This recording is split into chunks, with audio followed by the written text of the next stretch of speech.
So students, this is the second part of the video, the continuation of the first part, and we are starting here from the question number 5. What is the question 5? It is given as name the property under multiplication and used in each of the following. You have to tell which of the property is used in this question. So the question is minus 4 by 5 into 1 is equals to 1 into minus 4 by 5 is equals to minus 4 by 5. We all know that when it is multiplied by 1, that is identity property of that number. So simply we can say that 1 is the multiplicative identity of this rational number. The second question is minus 13 by 17 into minus 2 by 7 is equals to minus 2 by 7 into minus 13 by 17. We have studied about commutative property. What does it say? That when there are two rational numbers and when we change the terms, the product will be the same. It won't affect. By changing the term, the product won't get affected. That is what the commutative property says. Now coming to the third question, that is minus 19 upon 29 into 29 upon minus 19 is equals to 1. What it is? Can you see that it is just the reciprocal of this number? This number is just the reciprocal of this number, and the multiplicative inverse, that is the reciprocal of the number, says that the product of the number and its reciprocal will be is equals to 1. So what it is? Multiplicative inverse property. Now coming to the sixth question, multiply 6 by 13 by the reciprocal of minus 7 by 16. What we have to do in this question? We have to take take the reciprocal of this number, this rational number, and we have to multiply that reciprocal with this number. Okay. So we have taken the reciprocal of minus 7 by 16 will be is equals to given as 1 upon the rational number will be given as minus 16 by 7. The reciprocal we have found out of this. Now according to the question, we have to multiply by this reciprocal to 6 by 13. So we have simply written 6 by 13 into minus 16 by 7, and we will get the answer as minus 96 by 91. 13 into 7 will be 91, 16 into 6 will be 96, and plus into minus will be minus. So this is the answer of the question number 6. Now coming to the seventh question. Seventh question says, tell us what property does this question has, that is 1 by 3 into 6 into 4 by 3 as 1 by 3 into 6 into 4 by 3. Here as we can see that there are three terms, and all the three all the three terms are same but with a different order. And we have studied one more property while studying the properties in the rational number, that is called associative property. It says that if there are more than two numbers, that is three numbers, so the product will not be depending on the order of the number. That is, like if the numbers are arranged in different order but the product will be same, so by changing the terms will not change the final product. So what property we have here is associative property. Now coming to the question number 8, it is same as the question number 9. So I'm going to solve the question number 9, and based on that only you have to solve the question number 8. So what is the question number 9 says? Is 0.3 multiplicative inverse of 3 whole 1 by 3?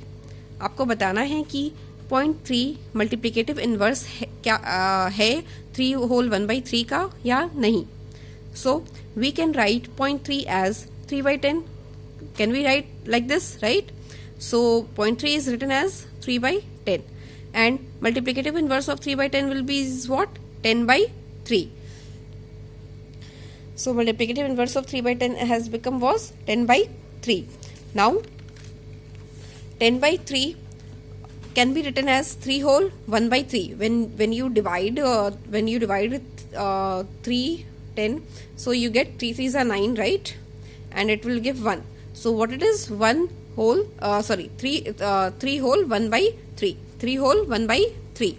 So multiplicative inverse, and we know the condition of multiplicative inverse of a number has to be product should be 1. When we multiply the number with its multiplicative inverse, the product should be what? 1. So the number with its multiplicative inverse, it is equals to 1. Therefore we can say that point 3 is multiplicative inverse of 3 whole 1 by 3.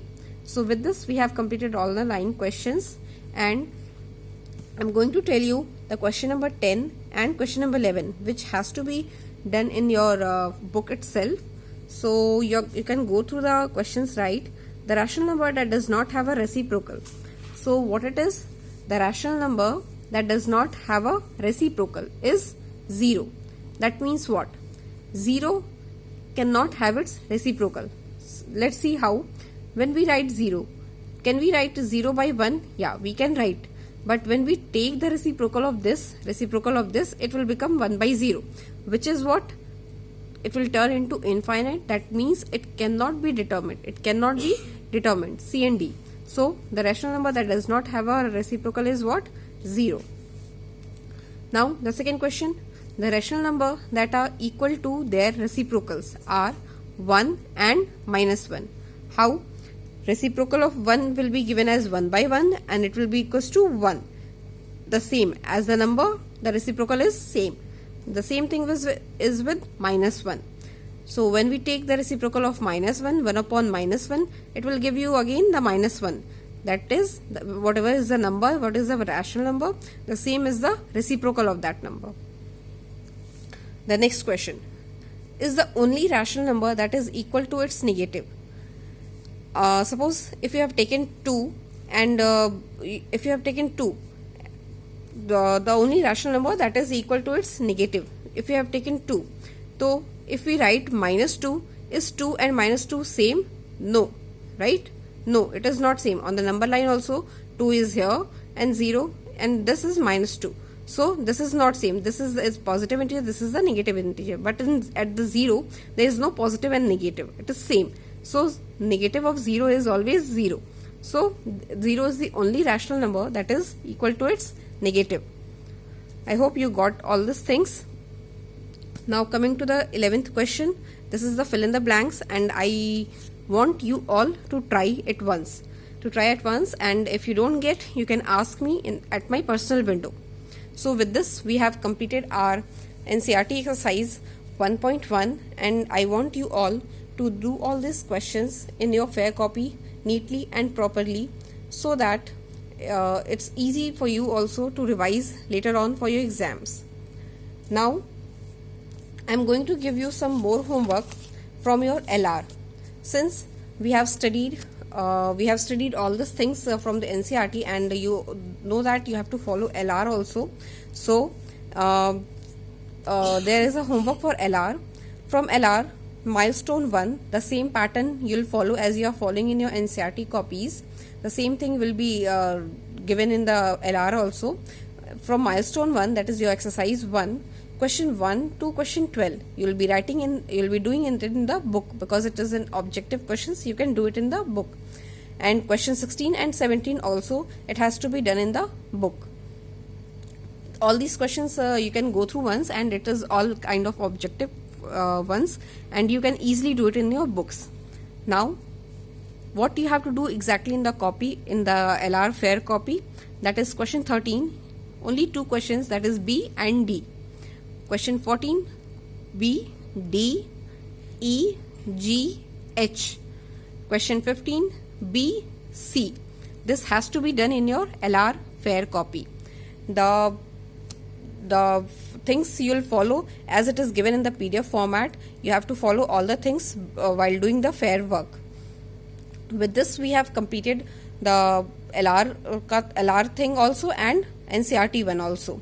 The rest question of the LR will be given as a homework in the next class, and for now it's done, and I hope you have enjoyed this learning part. So thank you, and stay safe.